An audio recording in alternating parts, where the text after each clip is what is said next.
대한민국에서 굉장히 좋게 보는 지역 중에 하나가 저는 용산입니다. 강남 수초에 대한 메리트보다는 용산 쪽으로 저는 더 계속 버티지 못하고 이것들이 경매에 나오겠죠. 경매로 나오는 물건들이 상당히 많아질 겁니다. 24년, 25년은 경매의 전성시대가 올 거다.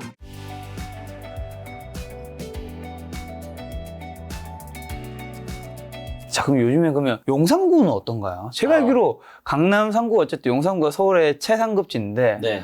송파구는 조금 이제 많이 빠졌다 반등했고 근데 강남구 서초구도 좀 그래도 잘 지켰는데 용산구는 특히 거의 떨어진 게 없었다. 네, 용산구 한번 이런 얘기를 데이터로 들었습니다. 보도록 하겠습니다. 네. 모든 건 또 데이터가 이야기해 주니까요. 자, 우리가 부동산 시장이 본격적으로 하락을 한 게 이제 22년 초부터입니다. 그래서 22년 1월 달부터 데이터를 좀 보도록 하겠고요. 자, 용산구를 보도록 하겠습니다. 용산구가 어디에 있을까요? 자, 용산구가 색깔이 지금 주황색 같은 건데 용산구가 지금 몇 프로 빠졌냐면 매매가는 한 8%, 전세가는 19% 정도 빠졌습니다. 그래서 이제 보시면 자, 지금 K 한국 부동산은 주간 데이터 기준이고요. 자, 22년 1월 달부터 제일 적게 매매가가 빠진 데는 어디예요? 서초 강남입니다.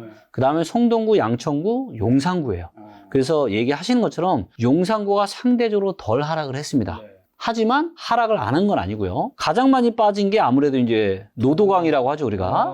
네. 딱 노도강이 14에서 17%까지. 여기가 상승할 때 되게 많이 상승하지 않았어요? 되게 많이 또 상승도 했고, 그 다음에 이제 2030 세대들이 사실은 영끌에서 살만한 또 만만한 지역이 이쪽 지역이다 보니까 여기가 이제 또 하락을 할 때 굉장히 크게 또 하락을 한 것 같았고요. 그래서 자, 일단은 용산구도 있지만 보시는 것처럼 여전히 서초구가 가장 적게 빠졌다. 그 다음에 이제 KB 부동산 데이터 기준으로 한번 볼게요. 자, KB 부동산 데이터 기준으로 보니까 누가 제일 적게 빠졌어요? 용산구입니다. 그래서 이렇게 보니까 용산구는 보시면 0.58% 빠졌어요. 네, 빠진 게 거의 없다. 지금 22년 1월 달 기준으로는. 네, 그래서 데이터의 출처에 따라서 이렇게 다릅니다. 자, 그럼 우리가 한번 용산을 한번 가보도록 하겠습니다. 네, 용산에 그 용산공원 옆에 비싼 아파트들 있잖아요. 네네. 주상복합. 네. 자, 용산의 요 아파트고요. 자, 세대수가 이제 1000세대 이상짜리 좀 대단지, 정말 이제 진짜 찐 대단지를 좀 보도록 하겠고요. 자, 그래서 요쪽이 또 있고, 요쪽이 있는데, 센트럴파크 한번 볼까요? 센트럴파크 한번 볼까요? 자, 요게 이제 매매가가 지금 이제 보시는 것처럼 얘가 이제 거의 한 40억까지 갔었는데, 40까지 갔었는데, 지금 한 32억에서 40억 정도 지금 하네요. 네, 그리고 실거래가가 얘가, 실거래가가 정말 없었네요. 자, 보시니까 어때요? 실거래가가 정말 뜨문뜨문 있죠. 네. 그래서 굉장히 이제 조금 거래량 자체가 많지 않다 보니까 그러다 보니까 이렇게 보면은 거의 진짜 하나도 빠진 게 없는 것처럼 지금 보이죠. 야, 근데 진짜 대단지인데도 거래량이 정말 없네요. 이게 48평형이 500세대가 넘어서 얘가 이제 가장 많은 세대인데도 그럼에도 불구하고 거래량이 이렇게 없다라는 거는 와, 진짜 여기 사시는 분들이 거의 이사를 안 하시나 봐요. 아무래도 그리고 여긴 네. 또 가장 좋은 입지 중에 하나니까요. 네. 그래서 이렇게 보니까 전혀 뭐 지금 뭐 빠진 게 거의 없네, 이렇게 보면. 네. 그리고 이제 보시는 것처럼 요 주변에 이제 이 호재들이 어때요? 이제 보시면 뭐가 많죠? 그러다 보니까 또 그런 이유들도 좀 있는 것 같아요. 네. 앞으로 용산은 그러면 더 올라갈 수 있을까요? 제가 이제 대한민국에서 굉장히 좋게 보는 지역 중에 하나가 저는 용산입니다. 요거 용산을 가지고 또 누군가 저한테 요 얘기 해주셔서 와닿았던 게 지금 용산이 이제 농담으로 뭐 대통령이 찍어준 자리다. 대통령 오지 않았냐 이렇게 얘기하면서 앞으로 용산은 여기서 버텼으니까 올라갈 때 더 올라갈 거다 이렇게 얘기하는 분도 있고 또 다른 분은 용산이 집값이 떨어질 때 안 떨어졌기 때문에 다음에 집을 사야 될 때는 그건 1주택자 본인이 용산에 살면 좋은 거지 무주택자 입장에서는 살 때는 떨어진 게 많이 오르기 때문에 그걸 사는 게 낫다. 뭐 이거 종합적으로 어떻게 보세요? 저는 이제 어떻게 보냐면 일단 이 용산에 이 빈 땅이 이렇게 큰 게 있잖아요. 여기가 지금 개발이 되잖아요. 여기에 엄청난 아파트 대단지가 들어오게 될 거예요. 용산의 뒤편이죠 여기. 그렇죠. 그래서 여전히 지금 개발이 안 된 이런 데들이 이렇게 큰 땅이 서울에 거의 없어요. 그래서 이게 이제 개발이 되면 이제 엄청난 이제 대단지가 들어오게 될 거고 용산역 바로 옆이고 또 주변에 호텔이나 이런 기반 시설이 좋기 때문에 저는 여기에 대한 부분 그리고 이 옆에 보시면 한강도 보이고 요 옆에 엄청난 또 공원이 이렇게 딱 또 자리가 잡고 있죠. 자, 여기에 또 하나가 아주 중요한 데이터가 있는데 자, 지금 올해 들어서 우리가 신문기사에서 많은 분들이 느끼고 계실 겁니다. 네. 지금 얼마 전에 지금 괌에서도 지금 난리가 났었죠? 네. 뭐죠? 엄청난 지금 이상기후. 그래서 올해도 지금 서울에 비가 엄청나게 지금 많이 올 거라 그러잖아요. 네네. 지금 전 세계적으로 지금 엄청난 폭우, 태풍이 막 오고 있고. 자, 기억나시는지 모르겠지만 작년에 네. 강남, 소초. 네. 자, 그래서 이쪽이 강남역에 보면 이제 지대가 좀 낮아요. 그러다 보니까 이제 비가 이렇게 많이 오면 네. 막 물이 고이고 네네. 그래서 아파트가 침수가 되고 맞아. 건물이 침수가 되고 맞아요. 사람이 죽고 맞아요. 이런 일들이 벌어졌는데 네. 이거는 이제 작년 한 번 처음이잖아요. 강남역에서 비 때문에 죽은 경우는 이렇게 처음이거든요. 전혀 상상치 못한. 그렇죠. 근데 이런 일들이 앞으로 갈수록 많아질 겁니다. 자, 그러면 침수되는 주거용 부동산이나 상업용 부동산에 대한 선호도가 어떻게 될까요? 떨어지겠죠. 네. 근데 제가 실제로 놀란 게 뭐냐면 제가 작년에 이제 비가 너무 많이 왔을 때 그때가 한 8, 9시인가? 근데 저희 직원들 중에서 여전히 이제 퇴근을 못하고 있는 직원이 있는데 네. 사연을 들어보니까 이제 저쪽 이제 교대역 인근에 지하 주차장에 차를 세워놨는데 거기가 다 침수가 돼버린 거예요. 네. 그래가지고 차를 아예 꺼낼 수도 없고 애가 오도 가도 못하고 있는 거예요, 직원이. 그래서 이거 그 직원을 또 두고 집에 가서 저도 찝찝한 거 비도 너무 많이 오고 무섭기도 하고 그래서 야 우리 그냥 오늘 밤 우리 저기 막 같이 숙소 잡아서 같이 거기서 그냥 비를 좀 피하자. 네, 그리고 간 데가 어디냐면 용산이에요. 용산. 왜냐면 그러니까 용산은 침수가 전혀 없다라는 거예요. 용산구 쪽이. 그리고 실제로 운전을 해서 가보니까 강남역이랑 너무 상황이 너무 다른 거예요. 그래서 이제 이 침수로부터 상당히 좀 안전한 지역대가 저는 이쪽 용산구 쪽이라고 좀 보고 있고요. 자, 그러면 이런 침수가 많은 강남, 서초, 물론 이제 일부 지역이긴 하지만 강남, 서초 모든 지역이 그렇다라는 건 아니고요. 이 중에서도 침수가 좀 취약한 지역들이 있고 이런 것들이 결국에는 강남, 서초에 대한 메리트보다는 용산 쪽으로 저는 더 올 수 있는 그런 요인이라고 보고 또 이 미개발이 된 이 엄청난 땅 여기에 공원 그리고 한강 그래서 앞으로 용산이 상당히 많이 저는 좋아지지 않을까 그렇게 좀 보고 있습니다. 강남구 서초구보다 그 더 위에 있는 입지로 올라갈 수도 있는 건가요? 그렇게 될 가능성이 아예 없지는 않겠지만 그렇게까지 되기에는 저는 단기간에는 안 될 거고 상당한 시간이 좀 걸릴 것 같아요. 최소한 5년에서 10년 이상. 그렇게 해서도 사실은 바뀌기가 쉽진 않죠. 왜냐하면 학군이 맞아요. 강남 서초가 되게 네. 좋은 걸로 제가 그렇죠. 알고 있는데. 하지만 비슷한 수준까지는 지금 저는 올 수 있다라고 보고 있습니다. 비슷한 수준까지 갈 수 있는 구는 용산구밖에 없는 거 아닌가요? 그렇죠. 용산구랑 지금 또 성동구. 우리가 사실 성동구도 그렇게 좀 좋은 지역은 아니었잖아요. 성수동 있죠. 그렇죠. 그러니까 성동구에 사실 성수동이라고 하면은 여기는 이제 준공업지대여가지고 사실은 그렇게 주거용으로 이렇게 곽강받던 그런 시절이 아니에요. 근데 고급 이제 아파트 주상복합대 생겼죠. 뭐 트리마제, 그렇죠. 갤러리아 포레. 그렇죠. 하나 뭐였죠? 바로 옆에 하나 더 있는데. 여기 이제 트리마제, 그 다음에 아크로포레스트. 예. 그래서 이런 좀 비싼 대규모 평형대가 들어오면서 성수동 살아 이러면은 이제는 강남급 못지 않은. 그렇죠. 자, 근데 이제는 용산도 저는 충분히 그렇게 될 가능성이 높다라고 보여지는 거죠. 강남 서초가 여기서 더 입지가 더 좋아질 수 있는 상황보다는 용산이 훨씬 더 좋아질 가능성이 많다. 최근에 보니까 또 부동산 집값이랑 가계대출이랑 좀 관계가 있다고 하는데 대표님 좀 어떻게 보시고 가계대출의 근황은 좀 어떻게 보시나요? 지금 금리 인상이 우리가 실물 경제에 미치는 영향은 금방 오지 않아요. 최소한 6개월에서 1년 반 정도 이후에 실물 경제에 충격이 오거든요. 자, 그러다 보니까 이제 요즘에 많이 이제 나오는 기사들을 보게 되면 연체율이 증가하고 있다는 뉴스들이 굉장히 많아요. 그래서 개인들의 연체율, 기업들의 연체율, PF 대출의 연체율. 왜냐면 이제 금리 인상의 이 여파가 지금 서서히 오고 있는 거죠. 그래서 이런 부분들이 가계대출이나 기업대출이 GDP 대비해서 지금 둘 다 100%를 넘어섰잖아요. 이미 대출은 꽉 차 있는 상태에서 금리 인상의 여파들이 오고 있고 그러다 보니까 지금 힘들어 하시는 이런 상황들이 많아지고 있고 우리가 이제 미국은 이미 이제 주거용이 아니라 상업용 부동산 시장에 대한 이런 안 좋은 이야기들이 계속 나오고 있잖아요. 근데 저는 한국도 이미 이게 시작이 됐다라고 봐요. 자, 최근에 보면은 무슨 하모모 이런 연예인의 건물 지금 뭐 100억짜리 영끌해서 샀는데 그죠? 이런 기사들 또 네네. 아주 유명한 이제 연예인 부부가 강남에 지금 건물을 거의 1,000억 정도에 샀는데 이거를 또 산지 얼마 안 돼가지고 바로 또 매물로 지금 내놓고 근데 전혀 팔리질 않죠. 매물 나왔나요? 네, 매물로 진작 나왔고요. 근데 안 팔리고 있나요? 안 팔리고 있죠. 아무도 지금 거들떠보지가 않죠. 그래서 이게 뭐가 문제냐면 가수와 연예인 부부시잖아요. 네, 그래서 이제 코로나 시대 때는 금리가 너무 싸니까 금리가 너무 싸고 모든 자산이 막 난리가 나다 보니까 이게 이제 환상에 빠지는 거죠. 건물, 꼬마 빌딩 가격이 영원히 올라간다. 그리고 대출이자가 싸니까 그래서 예를 들어서 1년에 임대료가 2억이 나오는데 대출이자가 1억 5천 정도 나와요. 자, 그러면 5천만 원의 수익이 남고 건물이 또 올라갈 수 있잖아요. 네. 그러면 그 당시에 연 임대료가 2억이 나왔으면요. 건물의 가치가 100억이 넘습니다. 저도 그 당시에 알아봤었는데 수익률이 2%가 안 되더라고요. 1% 후반대 나오더라고요. 자, 그런데 그 당시에 한 1,500만 원 하던 지금 대출 이자가 얼마로 늘었을까요? 한 3천 정도는 아마 늘었을 겁니다. 근데 임대료는 그렇게 오르질 못하죠. 그렇죠. 그리고 이제 주거용 부동산은 우리가 LTV로 묶어놓잖아요. 대출을 많이 받을 수가 없습니다. 자, 그런데 건물은 어때요? 70% 심하게는 80%까지 대출을 해줬습니다.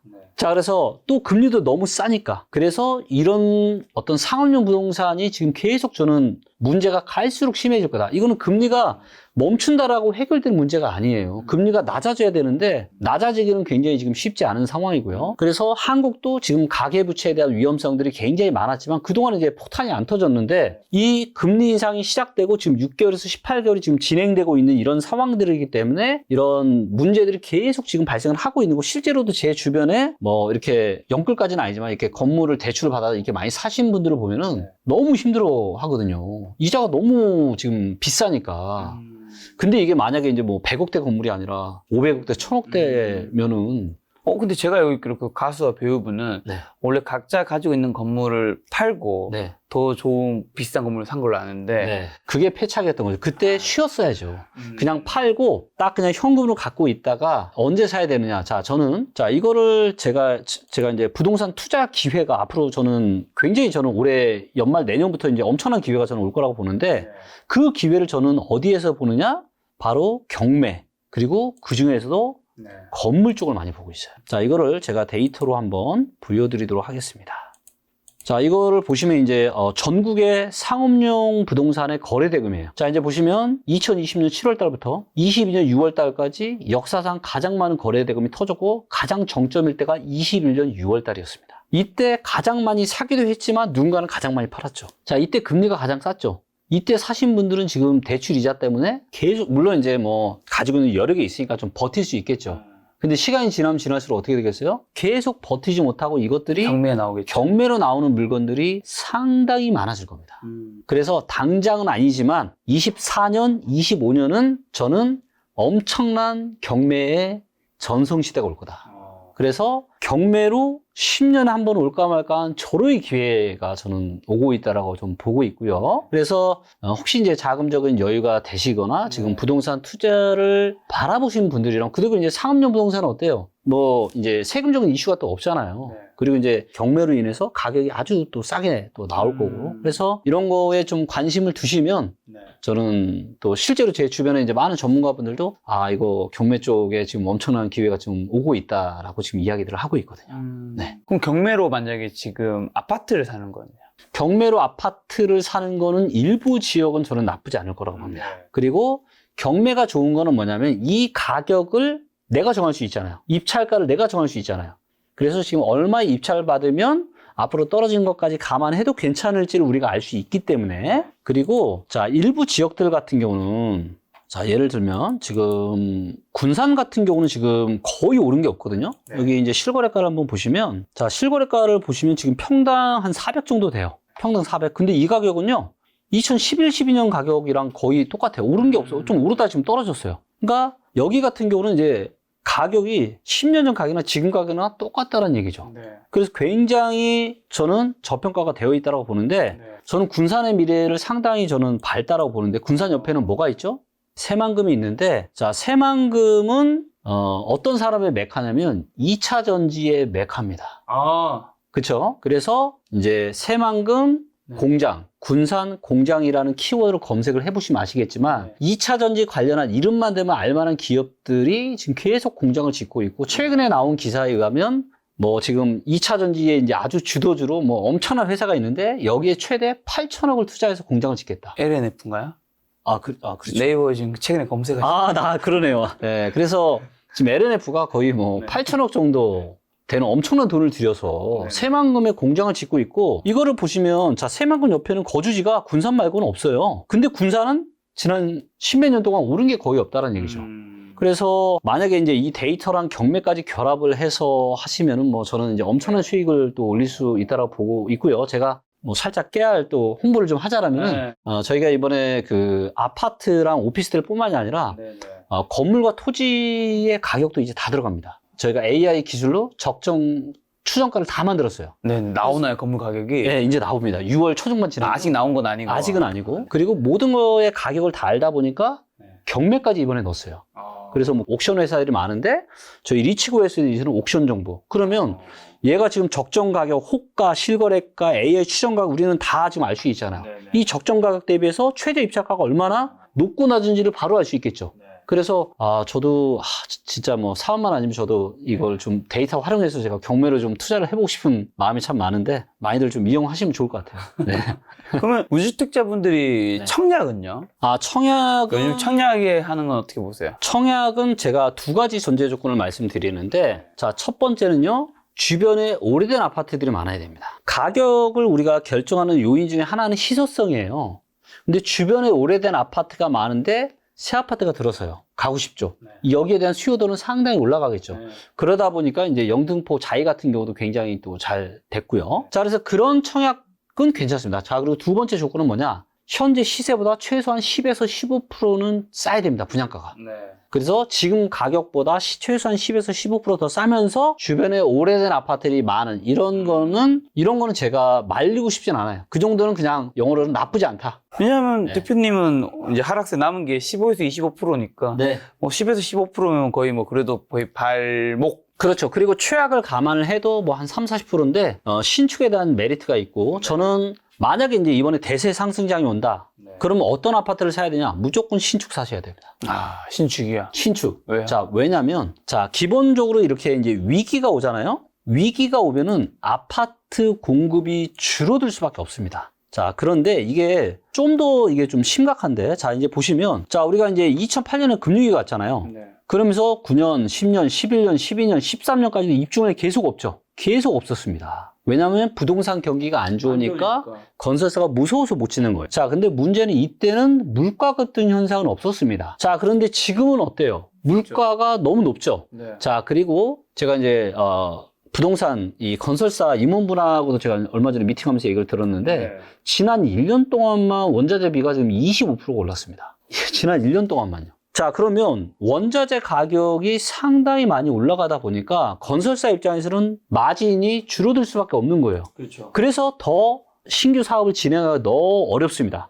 자, 그렇다라는 얘기는 뭐예요? 앞으로 요 정도 지금 입주 물량이 예정이 되어 있는데 앞으로 26년부터는 우리가 입주 물량이 상당히 많이 줄어들 수 있다. 그래서 더군다나 건축비가 올라간다는 얘기는 뭐냐면 자, 우리가 재개발, 재건축 이야기도 많이 하는데 자, 재개발, 재건축에 대한 사업성이 안 좋아지는 겁니다. 자, 사업성이 안 좋아진다라는 건 뭐냐면 재개발, 재건축이 진행이 되기가 쉽지 않다. 자, 재개발, 재건축이 쉽지 않으면 새 아파트 짓기가 더 힘들죠. 물론 이제 지방 같은 경우는 이제 뭐 택지 개발 이렇게 해서 하면 되겠지만 그래서 앞으로는 저는 신축에 대한 희소성이 상당히 많아질 것 같고 그래서 그렇기 때문에 청약이 저는 그러니까 이게 10년에 한 번 올까만 너무 좋은 선택이냐라고 물어보셨을 때는 그건 아니지만 최소한 그래도 오래된 아파트가 있는데 새 아파트가 청약이 되고 그 다음에 현재 가격보다 10에서 15% 싸다라면 그 정도는 그냥 하셔도 괜찮다라고 보고 있는 거죠. 최근에 미분양 주택 증가폭은 좀 둔화되었다면서요?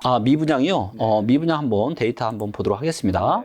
자, 이제 보시는 것처럼 전국의 미분양 데이터를 한번 보도록 하겠고요. 자, 이제 보시는 것처럼 미분양이 최근에 또 이렇게 쑥 늘어나서 지금 다시 조금 지금 감소가 좀 되고 있죠. 그래서 미분양에 대한 우려도 지금 조금은 완화되고 있다. 그리고 이런 것들이 이제 둔촌 주공이 굉장히 큰 역할을 또 한 거죠. 정부의 정책과 더불어서. 그래서 이런 것들이 있는데 이제 중요한 포인트는 사실 이제 2008년에 이제 급락이 오고 미분양이 이렇게 지금 쌓였잖아요.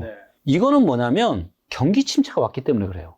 근데 우리는 지금 경기 침체 왔어요, 안 왔어요? 아직은 안 왔습니다. 작년에 이제 주가가 하락하고 부동산이 하락했던 거는 급격한 금리 인상 때문에 떨어졌던 거지 경기 침체 때문에 떨어졌던 게 아니에요. 자, 그런데 지금 이제 경기 침체가 올 수도 있다라고 또 이야기하는 분들이 많잖아요. 그리고 실제로 미 연준에서도 경기 침체가 지금 올 가능성이 뭐 아주 높다라고 지금 또 이야기를 하고 있고요. 그래서 만에 하나 혹시라도 경기 침체가 오게 된다라면은 미분양은 다시 또 이렇게 늘어날 수 있어요. 그래서 근데 이거는 뭐 경기 침체가 올지 안 올지는 모르는 거니까. 근데 지금 상황만 놓고 봤을 때는 조금 분양시장 상황이 좋아지면서 미분양의 증가세가 분명히 이제 주춤하는 거는 틀림없는 사실이다.